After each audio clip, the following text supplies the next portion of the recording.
रात के 2 बज रहे थे। बाहर मूसलाधार बारिश हो रही थी।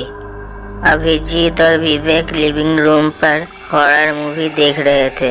विवेक अभिजीत के घर में सोने आया था। तभी घर के दरवाजे में किसी ने दस्तक दी और उन दोनों की डर के मारे सांसें रुक गई। भाई, इतनी रात गए, कौन आया होगा? कहीं वो सीरियल किलर तो नहीं है ना? तभी किसी ने फिर से दरवाजे में दस्तक दी। कौन है? अभिजीत ने डरते हुए अंदर से पूछा, लेकिन बाहर से कोई जवाब नहीं आया। मैं पूछता हूँ, कौन है? मैं हूँ, आयशा। बाहर से एक लड़की की आवाज आई। दोनों सोचने लगे, इतनी रात गई, कौन आई होगी। उन्हें दाल में कुछ काला लग रहा था, इसीलिए उन्होंने दरवाजा नहीं खोला। तुम यहाँ पर क्यों आई हो? जी मैं क्लब से अपने घर जा रही थी कि तभी मूसलाधार बारिश शुरू हुई। इसीलिए मैं आप लोगों से पूछने आई हूँ कि मैं बारिश रुकने से पहले यहाँ पर रुक सकती हूँ? दरवाजे पर खड़ी उस लड़की ने कहा। तभी विवेक ने दरवाजे के पीछे से दरवाजे में खड़ी उस लड़की को देखा।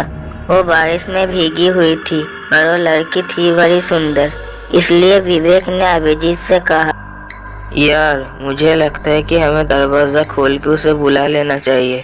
नहीं, मुझे तो लगता है कि हमें दरवाजा नहीं खोलना चाहिए, क्योंकि इस लड़की ने डोरबेल होते हुए भी रात को दरवाजे में दस्तक दी है। मेरी मम्मी कहा कहती है कि हमेशा रात को काली शक्तियाँ ही दरवाजे में दस्तक देती है। अबे अकल के अंधे, वो अभी अभी चीखी है, इसका मतलब वो लड़की है, कोई चुड़ैल नहीं। और तू उसे अभी अंदर नहीं बुलाया तो उसे जुकाम लग जाएगी।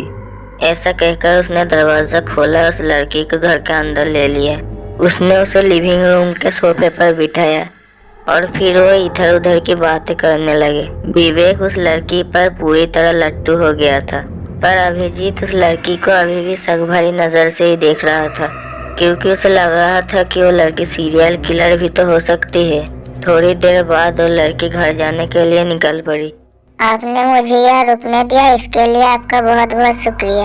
मैं आपको ज्यादा कुछ तो नहीं दे सकती, इसलिए इस पेंटिंग को रख लीजिए।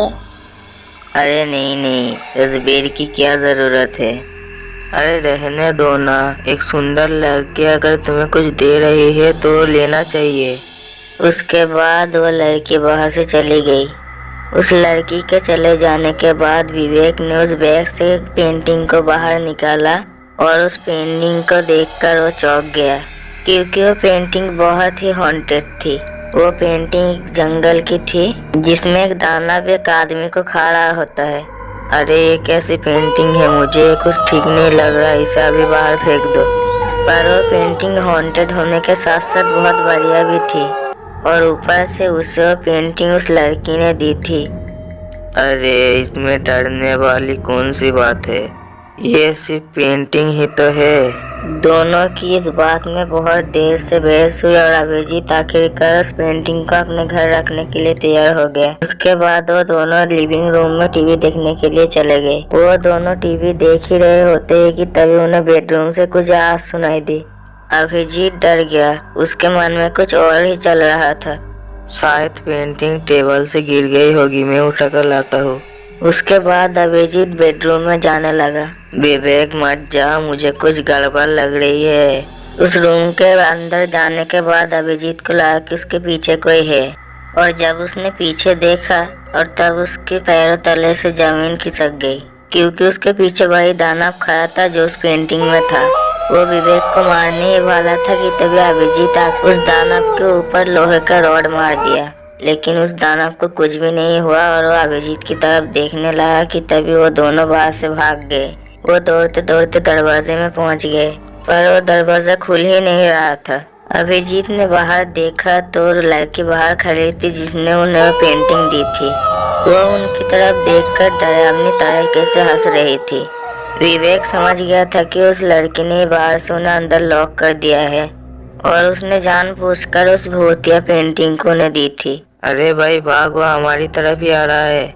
उसके बाद उस दानव ने विवेक को पकड़ लिया और उस पेंटिंग के अंदर ले जाकर उसे खाने लगा। विवेक को खाने के बाद उस दानव ने विवेक को फेंक दिया। उसके बाद उस दानव ने अभिजीत को पेंटिंग से कहा, मैं आ रहा हूँ, ये मैं तुम्हें भी खा जाऊंगा।